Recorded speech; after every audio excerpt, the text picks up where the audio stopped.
can't imagine me giving somebody a rash of shit. My name is Bill Shade, and I am an alcoholic. And I am extremely grateful to be here anywhere. Phil and I decided to do something different tonight. I'm going to tell the first half of my story, and he's going to tell the second half.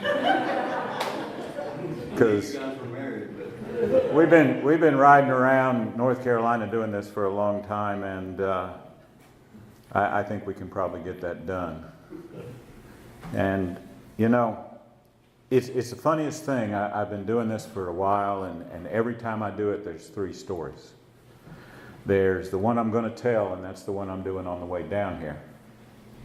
And, you know, I'm really getting all set and everything like that. And then there's actually the one that you're going to hear. And on the way home, it'll be the one that I wish I'd told. And one of the things that I did discover about this exercise is I highly recommend that a 4th and 5th step take place before you do this for the first time. Because the first time I did it, I hadn't done those steps. And I ended up doing a mini 4th and 5th step in front of a whole bunch of people and saying a whole bunch of shit that I wish I hadn't said. The other thing that I will try to do this evening is I've been working for a quarter of a century now on dropping F-bombs. And a guy told me a long time ago in Tennessee, he said, Bill, you know, you've got a really great message, but nobody can hear you. And he said it's because of the choice of your language and the words that you use. And that was a long time ago, and you know, I told him to go to hell and leave me alone. But he was right. So I'll work on that too this evening. I want to let everybody know that what I'm about to share this evening are my personal experiences, my personal strength, and my personal hope. They are not the principles of AA. They are what has happened to me. I am not a spokesperson for Alcoholics Anonymous. I share my experience. In the event that I offend someone, please tell someone that I have done so and go to another meeting. Long time ago, I got really pissed off at this fellowship and I walked away. And it took me a long time to come back, and it was less than pleasant. And I know for a fact that secrets and silence are the enemies of recovery. So I do hope I don't do that, but in the event I do, please talk to somebody about it. February 5th, 1986. I walked out of a treatment center's detox in Tullahoma, Tennessee. And I had been in the detox ward for 10 to 12 days, I don't remember which. And the story goes that having been admitted, I would come to group out of detox because I needed to get the 12 steps worked, and I needed to get back home, and I needed to get to work. And they said I would sit down and I would tell people a few things, and then I would slide out of the couch onto the floor. They'd pick me up, take me back to the detox ward, give me some more Valium, and say, if he lives, we'll get him. And see, that's the key, if he lives. Because a little bit before then, I had been drunk for over 100 days. And it didn't bother me a bit, but it really bothered a lot of other people. Because, see, I was simply doing the Hank Williams thing. I was kind of doing a family tradition. And I was working, and I was married, and I had a big house, so I knew I wasn't an alcoholic. And after that 100-day bender, I decided I'd quit forever. And I made it 48 hours. And I was drunk again. And I knew that the only solution, because I could no longer control what I was doing, was to end my life. And at the time, I had a very nice office in a very nice office building. And the night before, I had been reading in Reader's Digest because I couldn't sleep, and they were talking about how inconsiderate people are who commit suicide, and how they have little or no respect for the people who are left. And I was sitting there, and I'd been contemplating pulling the trigger, and I kept putting the gun in and out of my mouth. And I was thinking, you know, somebody needs to invent cherry-flavored gun oil, because this really tastes nasty.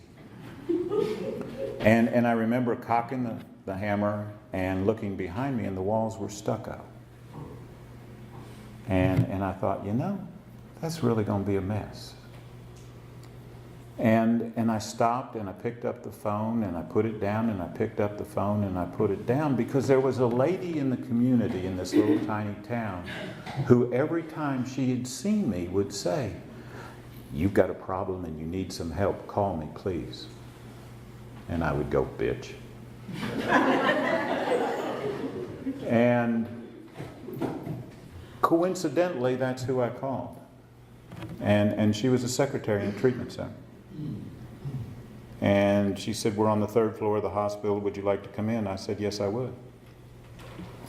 And in true alcoholic form, I had dressed accordingly for suicide. I had on my best suit, brand new white shirt, nice red tie.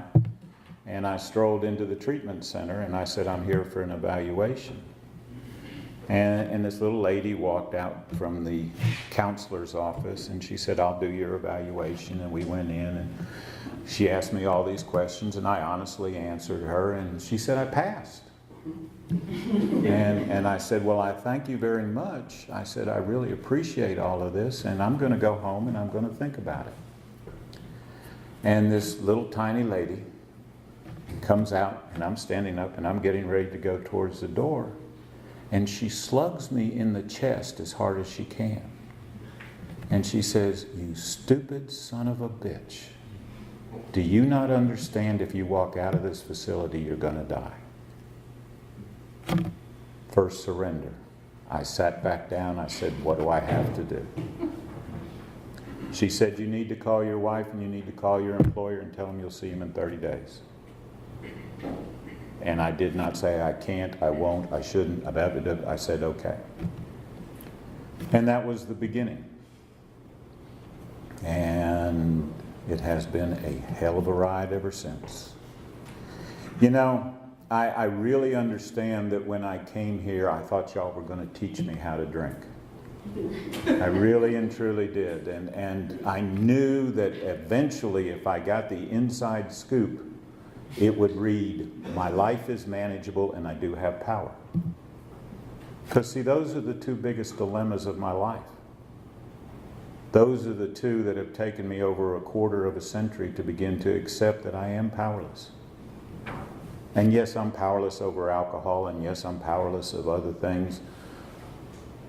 But accepting that is such a strange experience. It really and truly is. To give you a perfect example, I come out of that treatment center and I go home and I sit by the phone and I'm waiting for the staff to call me so I can tell them to do what they need to do with the patients who are still there. Because I've got this thing. I know exactly what it is that everybody needs to do. And I do that so well that the lady that I'm married to at the time, I'm a couple hundred days sober, and we're walking home in this little town, and I'm thinking things are just blissful. You know, I'm 200 days without a drink, and everything's fine, you know, and it's just great. And I've actually started working in the treatment center, and I'm helping them out and doing stuff, and you know, things are really going great. And wife number 2 turns and she looks at me and she says, "You know, Bill," she said, "you were a son of a bitch when you were drinking, and you're a son of a bitch now."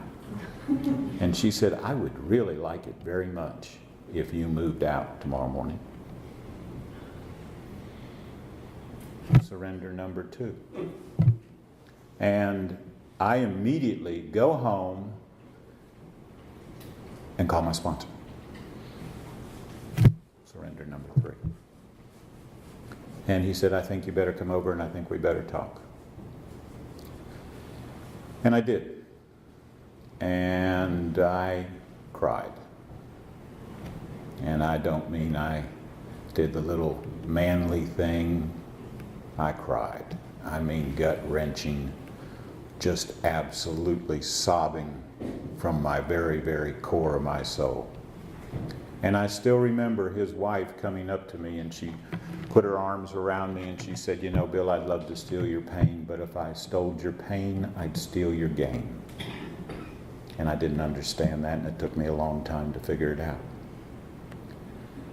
Today I understand that that's how I grow, that's how I learn. I'm not doing anything wrong. You know, I'm just absolutely, positively learning something. He used to go to a meeting with an old boy, and he used to come in and he had on a flannel shirt and he had on coveralls. And it seems that all my spiritual teachers in Tennessee chewed tobacco. And they always had a styrofoam cup. And they were always spitting in it when they were giving me something profound that I needed to know. And I asked him one morning, I said, what is it that's going on with you, man? And he said, I got no idea. And I said, well, what do you mean? He said, well, I'm fixing to learn something because I'm hurting like hell. And I said, well, what are you fixing to learn, Russell? And he said, I don't know. And I said, well, that doesn't make sense. He said, keep coming back. God, I used to hate that. And so I did. And I got a new instructor in powerlessness. He was a gentleman with a black robe, and he had a little hammer. And he would tap it, and he would say, do you understand what contempt of court is, Mr. Shade? He said, what part of shut up do you not understand, Mr. Shade? And by the way, Mr. Shade, Mrs. Shade gets everything, and you get all the debt. And I thought, well, that's not fair. And I went to a meeting that night, and I just told everybody what in the world was going on and how bad the world was screwing me and everything like that. And this old boy sitting in the corner with his styrofoam cup and his tobacco. I spent 45 minutes explaining to them how badly I was getting mistreated. And he spit in that cup and he looked at me and he said, boy, you've done an excellent job of identifying the problem. Now, when are you going to get in the solution? And I said, well, what the hell is a solution for something like this? He said, work the steps. And see, I had raced through those 12 proposals because I needed to get them finished so that I could graduate, so that my life would be manageable, so that I had power. And I said, I've done those. He said, have you really?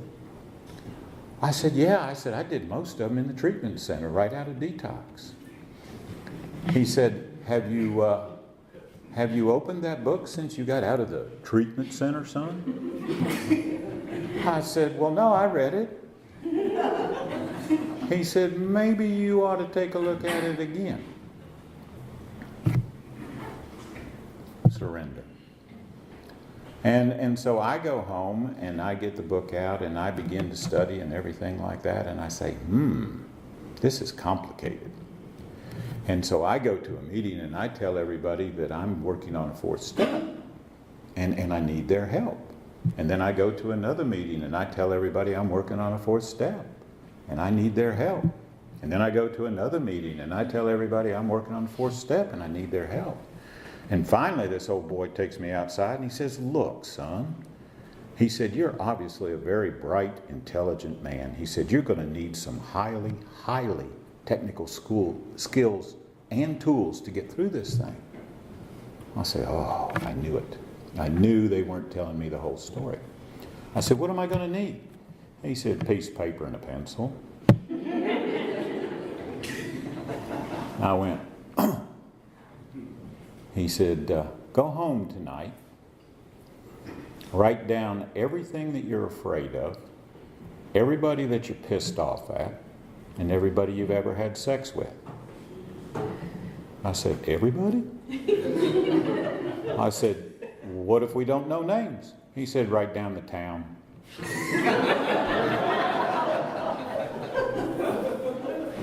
Flexible kind of guy.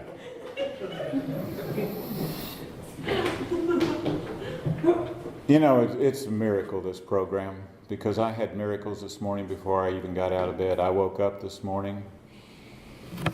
The woman in bed with me was my wife. And she said, good morning, instead of you son of a bitch. That's how this thing works in my life. And I did. I went home that night and I did something that I had never done before. I got down on my hands and knees. And I asked, whatever you are out there, I need your help. I was having just a little bit of a problem with the God thing. And I got that piece of paper and pencil and I wrote for hours. And I went and shared it with another human being, and I'll be damned if I didn't feel better. I made a massive mistake. In the instructions, it says something about 6 and 7. And it says something like immediately. Well, I kind of skipped that part. And I began to unravel a little bit, and I couldn't understand why. And somebody told me later, they said, well, son, what you did is you took all that garbage, put it in a sack, and put it on your back and carried it around with you. He said, this thing in 6 and 7 is designed to get it away from you so that you can go ahead and be open-minded enough to do 8 and 9. I didn't get that part. Because at the top of the list was me as far as resentment, and right behind that was wife number 2 and all the things that had happened to me. And you know, I would go to meetings and people would talk about resentments and they're the enemy of recovery and everything, and I didn't get that. I simply did not get that. I was so mad at that woman for what she had done to me. And the beautiful part about recovery is today I don't blame her a bit. Because had somebody done to me what I had done to her, I'd be really, really vengeful. I really and truly would. And I'm extremely grateful today that she was fortunate enough to get every single thing that I owned and none of the debt. Didn't see it quite that way at that time. It got so bad that I picked up a 2-year chip in a treatment center. I had gotten back into that suicide as a solution thing, and I had the courage to tell somebody about it, and they said, hey man, you need to go somewhere safe and take a look at some more stuff. And the stuff that they were talking about was the stuff that I experienced in life up until that point. And some of the things that simply didn't make sense to me, and some of the things that all those alcoholics that I grew up with just did naturally. And see, I'm 2 years away from a drink, and I'm beginning to hurt like I have never hurt in my life, and I do not understand why, because I am working this thing as hard as I possibly can. I'm doing inventories as hard and continuous as I can. I'm sharing, I'm trying to make amends, I'm doing all this stuff. I finally started praying to somebody, I don't know who, but I'm praying, because I still can't say God. Because I know that if I say God, God's going to reject me just like everybody else has, and I won't have a life and I won't know what to do. And I get flown up to Maryland and get introduced to a fellow by the name of Father Martin. And I get the privilege of spending 30 days in his establishment. And I didn't consider it a privilege at that time. I couldn't figure out what I was doing wrong because I was hurting, and what I was doing is I was learning. And the amazing thing is I remember them doing an intervention on me in the facility because I refused to share deep, dark, family, emotional stuff. I would not do it. And they would say I needed to talk about mom, and I needed to talk about dad, and I needed to talk about these things. And I had covered that in my steps. I said, I have a resentment towards my father, and I have a resentment towards my mother. And sponsors had told me that probably wasn't good enough, but it'll work for now. And I remember the intervention that they did in this special group that they had called, and there were 9 people around, and they were all telling me that they loved me, and they were all telling me that they cared for me and everything. And I put my very best Clint Eastwood on. And I just sat there and nodded. And said, thank you, thank you. And I got up and I walked out, and I actually had the thought, I won. They did not break me. They do not know my secrets. And I was amazed and so proud of myself. And I walked out in February out into 15-degree weather, and I was freezing cold. And I said, what in the hell is going on? And I looked, and I was wet from here down from sweat. The energy that it took to try to keep that stuff in. And I went to my counselor the next day, and I said, what are we going to do? And she said, we need to set an aftercare plan for you. And we think we have a pretty good idea of what it is that you need to do.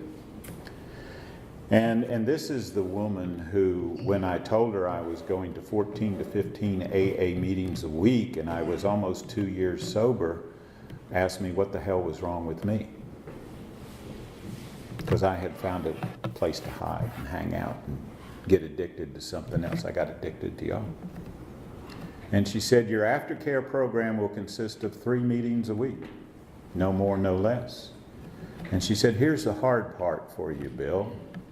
They will be men-only meetings. And I said, what? I said, I've been divorced, and she said, no. And she said, and by the way, you're not going back to Nashville, you're going to San Jose, California, to a halfway house. And I said, I thought we had agreed that I would go to Nashville. She said, well, you opened your mouth in group and you said it was only 60 miles from where you lived before, and we know you'll be back there in a day or two, so we're going to send you to San Jose, California. And I said, okay, yeah, sure. Because I knew that if I didn't say okay, sure, they were going to extend me and keep me there for a little bit longer, so I lied to them. And I caught a plane, I went back to Nashville, and within 24 hours I was coming unraveled, and I got in my car and I drove to California in 2.5 days. And I checked into a halfway house, and I got into some really, really great aftercare meetings and began to find out what life was all about. There was only one thing wrong. I couldn't stop crying, y'all. And the days in the halfway house consisted of me getting up before anybody else, walking to the park and sitting down and crying. And then coming back, getting dressed, going to work, coming back and living in a halfway house with 19 other assholes. And people who live in halfway houses giggle when you say that, because that's what everybody is who's living in that thing with you, man. Just the way it goes. And it was one of the greatest growing experiences of my life, and I hated every minute of it. And I'm really glad that I got through it, and I really hope that I don't have to do it again. You know, my old sponsor told me a long time ago, he said, Bill, he said, if you go out and you get drunk again, the best thing that can ever happen to you is you go to treatment and then a halfway house. And I said, oh my God, you're kidding. So I've stayed sober. And the way that I have stayed sober is I have done every single thing wrong that you can possibly do, except I always called somebody before I drank. It's been over 27 years, and I just can't believe how it works. I really and truly cannot believe how it works if you pick up the phone and call somebody. That doesn't make sense to me. My daddy told me a long time ago, son, it doesn't matter what you say, it's what you do. Keep your mouth shut and do it. That's tough to do when you're trying to get sober. But see, he was an alcoholic who could control his drinking. And I used to watch him, and those of you that are familiar with the disease of diabetes will really enjoy this part of my recovery. My dad would have a couple of drinks. He would get his meter out. He would take his blood sugar, and then he would decide how many more drinks he was going to have. Now, if he wanted a few extra ones, he'd take a little bit more insulin. And that is a really, really good plan, because it really controls your drinking. The only thing that it does is that it makes you brittle, it makes your body not sense the insulin, and you die from it, which he did. And you know, the cause of death, they said, was diabetes, but the cause of death was alcoholism. And everybody in my family has chosen to die from the disease, with the exception of my sister, who chooses to go in and out of psychiatric wards instead. I somehow, through the grace of God, got struck sober. And I'm still trying to figure out and still completely do not understand grace. And that's okay. I don't think I ever will. Don't want to, really. Everything comes back together. I leave the halfway house. And Mom and Dad have retired in Pinehurst, North Carolina. I got no place to go, y'all. I got people looking for my car. I got creditors looking for me. I got tons of debt and everything else. I've got an ex-wife who's really pissed off because I owe her some money. And so I strolled into Pinehurst, North Carolina. Go figure. Wasn't exactly what I had on the agenda, but that's the way it goes. And what I found here was something that I was totally unfamiliar with, was a sense of community in the recovery community. I found people like Phil and AJ and John and stuff like that. And these people didn't want anything, they just wanted to get better. And the amazing thing is, that's what my original sponsor told me. He said, you've got to find people who want to make this thing come alive. And you got to hang out with them, man. He said, you can't do it for an hour and then go back and do whatever you were doing. You got to hang out with them. You got to find out what's going on. And see, this is the man who told me things 27 years ago that made absolutely no sense to me. And now they do. He would say things: wear the world like a loose garment and pay attention to the world immediately around you. And I go, what? And what he was saying is, just let go and take care of the things you can. And you know, I really and truly am eternally grateful for that group of men that we started the meeting in years ago down in Aberdeen, and what we were able to do, and how we nurtured ourselves, and how we all got better. And there's an amazing nucleus left 25 years later of people who were in that place. And you know, I got this thing and I got it figured out, and everything was really copacetic. And I was in need of employment. And I didn't know what I was going to do, and I had done some stuff out on the West Coast, and I was sitting there, and I was in a meeting one night down in Aberdeen, and I said, oh my God, man, I got to get a job. I really and truly got to get a job. I got to start making some money. And so I called the Honda dealership here in town and asked if I could have an interview, and I walked in the next day, and the guy who led the discussion was the guy who interviewed me. And I said, I think we have a friend in common by the name of Bill Wilson. He said, you got the job. Some people call that coincidence. I call that grace. I went to work down there, and one hot August day, there was a lady looking at cars down on the highway, and salesmen don't like to go out in the heat. And so we flipped a coin, and I lost, and I went down and talked to the woman, and 60 days later we were married. We've been married for 25 years. Has it been just smooth and blissful? No. No. Heavens, no. Has it been a growing experience? Heavens, yes. And see, that's the great thing. What the steps tell me is that I look at my relationships to see how I'm doing. That's where the truth lies in how I'm really doing. And you know, things are rocking along and everything like that, and I'm coming up on double-digit sobriety. And I've got this thing figured out, and everything's cool. It really and truly is. Life's okay. And I get a wild hair up my butt one night, and I tell everybody in AA to go stick it. And I left. And it was, of all things, it was over the chip system. And my old sponsor told me, he said, chips aren't for you, Bill, they're for the people who are new. And I got into this philosophical thing about how come a day at a time programmed, and I know all this stuff. And I left. And I was gone for half a dozen years. And people ask me what that was like, and I tell them, I said, it was absolutely, positively no problem. I said, everything was okay with me. Everybody else in the world was an asshole. But I was okay. And, you know, I did all kinds of things, man. I worked in the treatment center, and I helped alcoholics, and I did all of this stuff, and quit all of that, and went to be a waiter in a restaurant and a bartender, and didn't drink. But man, was I miserable.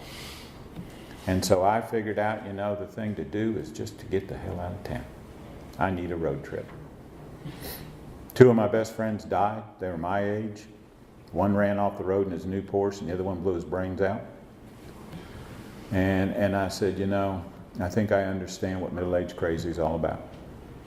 And I went to my wife and I said, you know, baby, let's sell this house and let's go.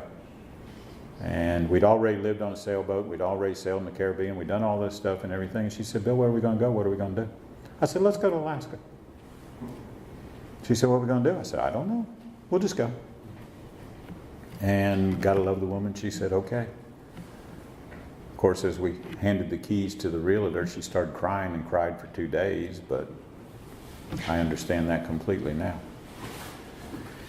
And I was gone, and I was in Alaska, and on the way to Alaska, I met some really cool folks in Idaho, and they offered me a job, and I became a park ranger, and you know, I wasn't going to meetings. And when I was at Father Martin's, they had what was called a relapse prevention program. And what you did, you had 35 warning signs, and you wrote down and you figured out this prevention plan so that you knew when you were going to relapse. And I got an A+ on mine. So I knew that thing front and back. And the power of my alcoholism, I am watching myself relapse. I know that I am headed that way, and it's coming fast, strong, and continuous. And Susan's back here in North Carolina. I'm out there working, and I haven't been to a meeting in 6 years, and I am one miserable son of a bitch. And I have an argument with her about something on the telephone in the park office, and I slam the phone down, and I walk out, and these 2 volunteers that we have are talking to the park manager. And they're asking for the weekend off so they can go pick up their 20-year chips. And I'm thinking, what? No way, no way. And so I go out on the porch and I wait, and they come out, and Roland and his wife come out. And I say, did I overhear that correctly? Are you friends with Bill Wilson? And they said, well, yeah, we are. How about you? And I said, well, yeah, I am. And Roland looks at me and he says, I thought so. And I went, oh, okay, so it shows that bad, huh? He said, yeah. He said, we're going over to Washington, and we're going to celebrate 20 years, and then we'll be back, and then you and I are going to a meeting on Monday night. And I said, thanks, I'm fine. Frustrated, insecure, neurotic, and emotionally disturbed. I'm fine. I really and truly am. And I said, that's really nice of you to offer, Roland, and I appreciate it, but no thanks. He said, you didn't understand me, son. He said, Monday, you and I are going to a meeting. And I said, okay, sure, whatever. And so Monday afternoon, he comes and beats on my trailer and has this little Volkswagen, and Roland's this little gnome-looking guy, and he says, get in the car. And I go. And I can tell y'all, it was one of the greatest experiences of my life. When I rolled into that meeting and I sat down, I felt like I'd come home. And everything changed. And I got so damn excited about this thing, I tore it up, and I got to looking, and I got to working steps again, and I got to go into meetings, and I got to sponsor people, and I quit keeping secrets, and I started praying a lot, and I started meditating, and God Almighty, it got better. It really and truly did. And Roland and I have this relationship, and I'm talking to him, and he's helping me, and things are really cooking great. They really and truly are. And I'm down in the visitor center one day, and he comes by, and he's got the chainsaw, and we're talking about God, and everything's just great. It really and truly is. And he says, well, I'm going to go up, and I'm going to work in the park entrance, and I'm going to do that and everything. And I said, great, man. I'll see you after a while. And that's where he had his heart attack, and that's where he died. And it rocked my world. Because what that taught me was I get today and today only. Roland was the age that I am today when he died. And what I try to do now is I try to remember that I get this little tiny period of time that I get to do the best that I possibly can with. Some days I do a real good job. Some days I don't do very well. Some days I run into the future so far, I am absolutely, totally screwed. And the great thing about working those steps is most of the time I'm not carrying the burden of the past. Because if I take the fear of the future and the burden of the past, I got trouble. I really and truly do. Through this time, I have had great sponsorship. Some of my sponsors have died. And I have a sponsee relationship today with a fella that we've been hanging out together for 25 years. And you know, they always told me that if you really want to experience this program, you have to find somebody who knows everything about you. No secrets. And I used to hear about people saying, oh yeah, I talk to my sponsor every day. And I thought, man, what are you kidding me? Every day? Well, Phil and I talk every day. And some days it's about the weather. Some days it's about our relationships. Some days it's about the future. Some days it's about our fears. But the amazing thing that happens every single time we do that, I feel better when I hang up. I'm not so scared. I'm not so angry. You know, I was down in Aberdeen a while back, and AJ was talking. He said, yeah, he said, I've seen some people really change. There's some people that were really angry when they came here. Take Bill, for example. And I jumped up and I threw shit at him and everything. And I said, I ain't angry no more. Wow.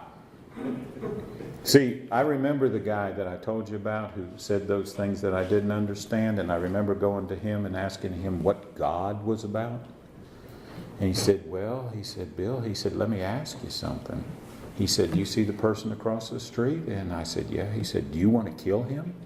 And I said, not right now. He said, that's spiritual for you, Bill. Good start. And he was right. And when I came in here tonight, AJ and I were talking, and we asked if we wanted to kill anybody. And we looked at each other and we went, no. And we asked if we wanted to hit anybody, and we went, no. And so I'm thinking about going back into therapy. I really and truly am, because that's strange. That's grace. That is grace. That is a change in me that I could never possibly have done without honesty, open-mindedness, and willingness, and the courage to change. It comes from a power greater than me. It happens every single day. The only thing that I have to do is I have to be willing to plug into it. And how do I plug into it? All I have to do is ask. And I swear to God, y'all, if somebody had told me this 25, 26 years ago, I said, it can't be that simple. And I'm here to tell you, for me, it is that simple. The challenge that I have with my alcoholism is some days I don't want to plug in. Some days I want to do it my way. Even though over 62 years, my way has created more misery, more pain, more insanity than most people see in 2 lifetimes. And you know, I say, I got it. I'm okay. I can do it. No, I can't. I can't, we can. And you know, I've spent the last half dozen years really, really searching. Deep searches in different traditions and in different ways of meditation. And I have absolutely discovered that I don't know. And it is without a doubt one of the most freeing sensations I have ever had in my life. You know, 25 and a half years ago, I went to a meeting and this man ended his speech by saying, he shared his experience, strength, and hope. And he said, I know that I don't know. And I thought, now that is screwed up. That guy's been 32 years sober, and now he knows that he doesn't know. He is really messed up. He needs therapy more than me. You know, I had and I think this exemplifies, I had a great therapist one time, and we had this men's encounter group that we went to and everything, and old Brodus taught me some really cool stuff, because he said, you know, I would go to his office and we'd be having a session, and I'd say, don't bring my father up. Don't bring my father into this room and discuss this stuff. And Brodus would say, Bill, he's already here. He goes with you everywhere you go, son. What are you going to do about it? And see, the joy of today is Dad still shows up. Now I invite him in instead of kicking him out. Now I say, thanks for the input, Dad. I got it. I'll see you later. This is most of the time, guys. This is not all the time. I'm not talking in absolutes. I'm talking in what I've learned that works most of the time. See, I got a buddy out in Idaho, and he talks about the resentment closet. And he said it's full of people. And he said when he's having a good day, the lock is firmly latched on the resentment closet. He said when he's not having such a good day, the lock comes unlocked, but it's still in the catch. When he's having a bad day, that stuff from the past kicks the door open and says, sit down, we're going to talk. That's the way it goes. And that's what's happened to me. By continually sharing and learning and letting go, I still have the stuff that I came here with. I simply have a process of managing it, and it does not own me. Am I as well as I'm going to get? God, I hope not. I really do. There's a lot of people around who pray that I do get a little bit better. And I hope that I do. But see, the thing is, what I always wanted in my life, I now have. And that is the vast majority of the time I have peace of mind. Am I ecstatically happy? Some days, yeah. Am I sad? Some days, yeah. But see, with your help, working the 12 steps, great sponsorship, and a relationship with a force that I simply do not understand, do not know how to name. You know, Eckhart Tolle says in all of his stuff, he tries not to use the word God because everybody has a preconceived idea. And as soon as I say that, everybody's got an idea. I know that somewhere out there is something that is absolutely marvelous, that has more power than I can ever possibly imagine. You know, one of my old sponsors said, if you understand God, then I highly recommend that you get another one. Because if you understand God, you're in big trouble. Because you don't have much of a God. And see, that helps me so much in the things that I see every day. Because I don't understand. You know, I know that I don't know. And I do not understand, and I am extremely grateful for the fact that I do not understand. I do know that I try to do the very best that I possibly can. In some of my exploration, I discovered the word intention. It's big time in several traditions, and they ask what your intentions are, and what are your actions, and what are your motives. And one of the greatest things about recovery is I get to think about that before I do it. See, that's the difference. It used to be I would do something and say, oh shit, how did I get here? And then in recovery, it got to the point where I would be in the middle of something and say, oh, Bill, you're doing it again. Now I get to go, most of the time, go, don't say that. You know, I went to a family counselor one time, and I was having trouble in my marriage and everything like that, and he smiled and he looked at me. He said, do you want to be right, son, or do you want to be happy? And I went, I want to be happy. Great way to be married. It really and truly is. Because one of the things that we used to argue for the sake of arguing. Just to prove the other one wrong. What difference does it make what we have for supper? And most days, because I continue to come to these meetings, because I continue to meditate, because I continue to pray, and I continue to talk to my sponsor, it's okay. Do I have everything I want? Nah. Do I have everything I need? Oh, Lord, yes. Absolutely. Unbelievably so. All the stuff that almost killed me that I lost, it all comes back. As long as I'm doing things day at a time. You know, I left the meeting last night, and this gentleman we're wondering if we're going to run out of white chips. And I'm going to have to call him and tell him next meeting, bring some of those back, because we're running a little low. And he asked me, he said, Bill, have you ever seen anybody get sober without going to treatment? And I said, yes, I have. And I said, but I will share something with you. He said, what's that? I said, I've never seen anybody with quality sobriety who early on goes to one meeting a week. That's when he put it in drive. And that's when he left, because conversation was over. And I think the thing that amazes me, and I think this is the joy of recovery, is I saw Bill Shade pulling out spinning wheels 27 years ago. Because I didn't hear what I wanted to hear. Today I am so grateful I hear what I need to hear. And I'm grateful for the fact that I have been given the privilege to be invited to share instead of invited to leave. That is a miracle. That is grace. And I am grateful. Thank you.